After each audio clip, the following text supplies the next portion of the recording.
First of all, I'll discuss what happened, I guess. So, what happened in the most recent chapter, to sum it up, Kawaki made up his mind. He made up his mind. It seemed like the whole time he was conflicted on what ideology he should adopt, but it seems the Otsutsuki's superiority kind of shifted his ideology into saying the old shinobi way no longer works.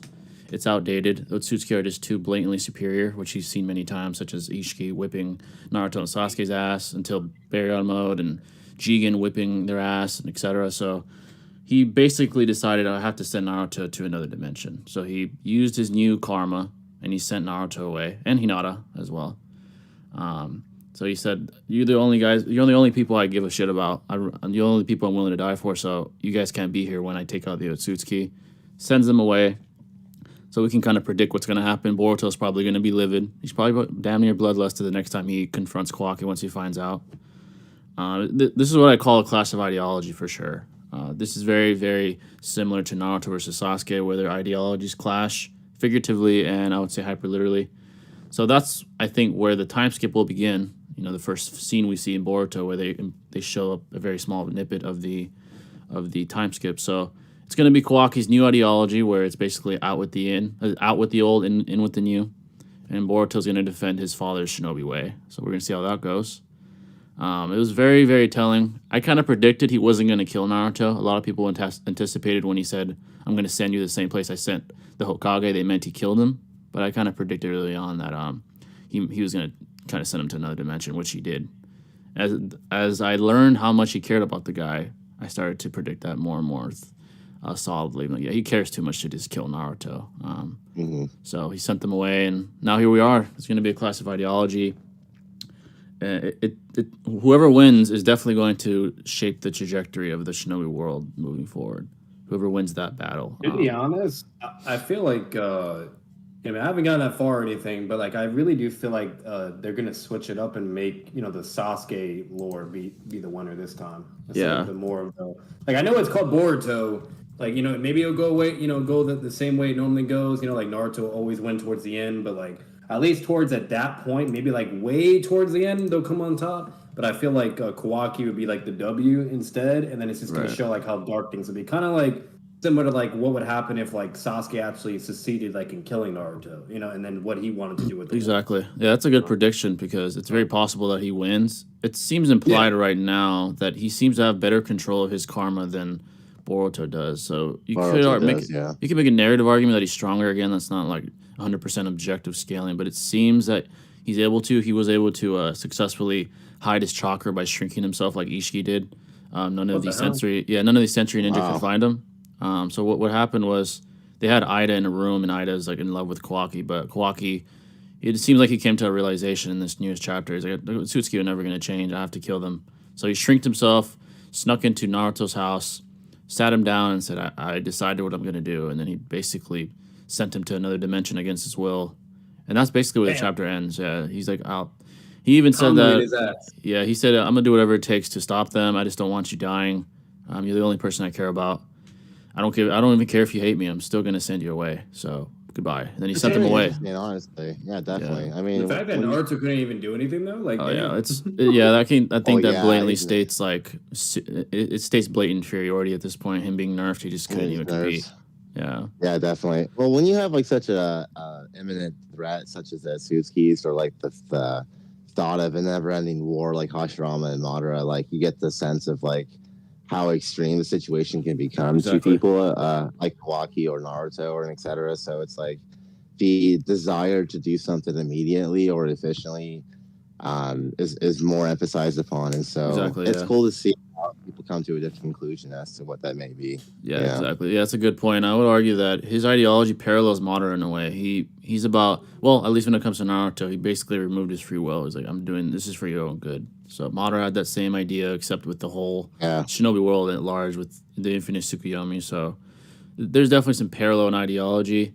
He seems to be he seems to have an ideology around the lines of I have to do what has to be done despite how people feel about it. That was kind of Madara's ideology in a way. So Kawaki, Exactly. Very yeah, parallel. very parallel. And Kawaki's a good character. Honestly, he's one of the better characters in Boruto. I think he's very well Imagine developed. So imagine Kawaki like fucking learns like Edo Tensei or something. He just brings back like the whole Akatsuki clan for Jesus. shits and giggles. I don't know. Honestly, with the karma, anything's possible. Hypothetically, them having those And he abilities. just gives like the Akatsuki member karmas somehow. Like, what? Imagine. Yeah, that would be amazing fan service, honestly. But Yeah, right. yeah, but yeah, it's gonna be crazy to see how Boruto reacts. He's probably gonna be bloodlusted damn near when he finds out.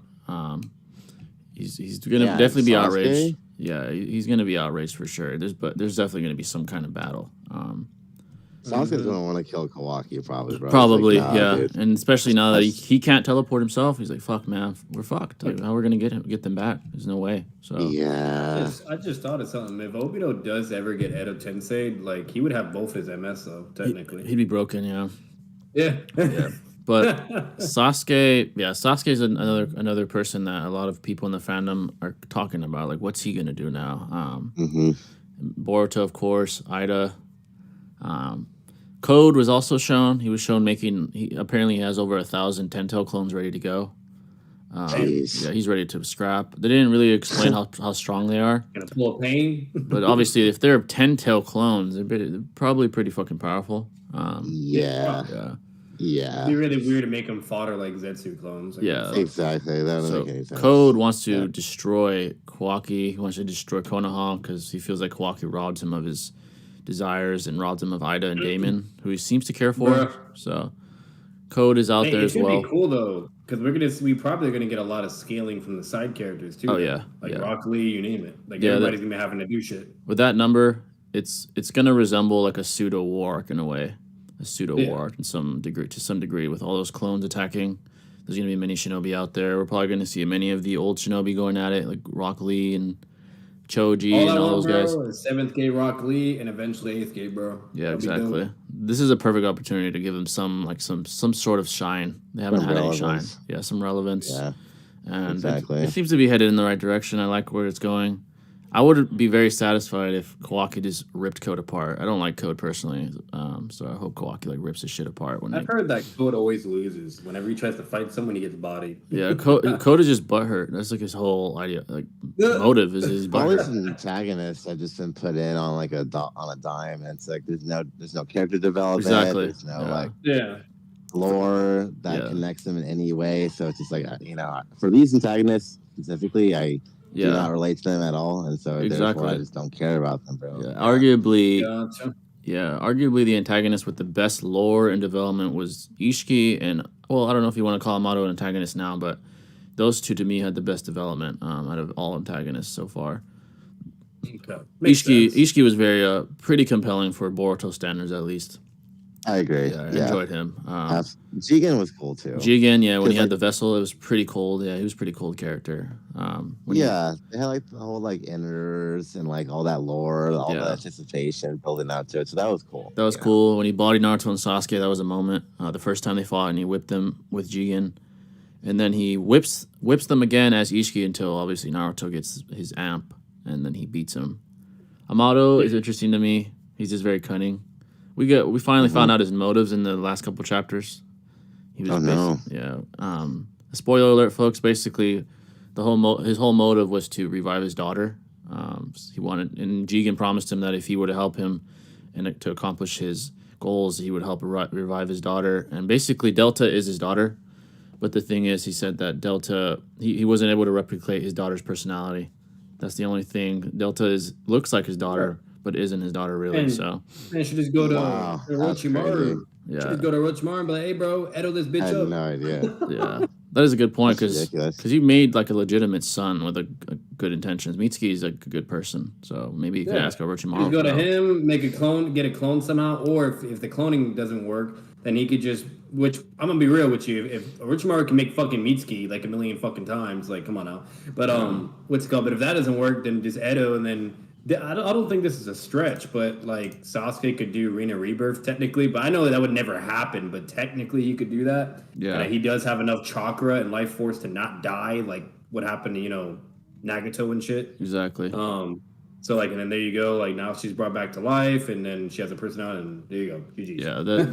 Yeah, that's the thing you could bring up is Orochimaru. He did it perfectly, but someone said if Madara was revived, I think he meant to say, would he get mopped by these new enemies? Yes, he would.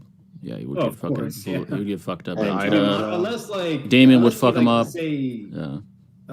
like unless you say Jubi Madara like gets stronger like throughout like you know what I mean like with like time scaling Yeah. and whatnot. But then Yeah. again, like I don't think he's fucking with the the big boys that eventually. Yeah, it's fucking crazy fuck. because Damon's implied to be stronger than Jigen, and Jigen fucked up Prime Sasuke and Naruto before Baryon that is. But to be that fucking strong, at, like however old he is, like 7, that's fucking broken. Like he's broken as fuck. Again, it's just like who is this guy? Like, And they why is he can't do this anything. powerful? Exactly. They can deal with Limbo, right? Or Limbo wouldn't even be able to do anything. To That's him. an interesting one. It seems that Limbo has kind of been maybe not discontinued, but is really never used anymore. I'm assuming Atsuki level threats probably would be able to see it, like an Ishiki being as powerful as he Right, like is. if they have like dojutsu or something, yeah. Yeah, I think those broken people might be able to. Their dojutsu are like Yeah, I mean, because if they have well, if they have renegons, they should be able to. Yeah, I would assume so. Sharingan, like, Yeah. or renegons especially. Yeah, You can make an argument. absolutely. That's why you can make an argument. That's why Sasuke never used it because they would be able to see it anyway. But then again, that's not a perfect argument. But yeah, it's never really used. Even if he does use Limbo, what's it called? Like, I'm pretty sure like he's not going to be one shotting them either, though. You know Probably what I not. mean? So even No. if they do get some hits and they can't see, you know what I mean? They're just gonna be, oh whatever, and then just still fight Madara. That's it. Yeah, definitely not Yeah.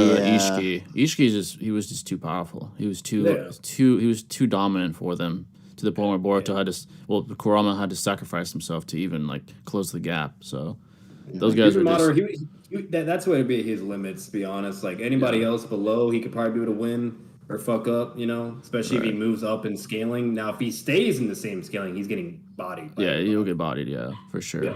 It's low to mid diff. exactly Definitely. yeah.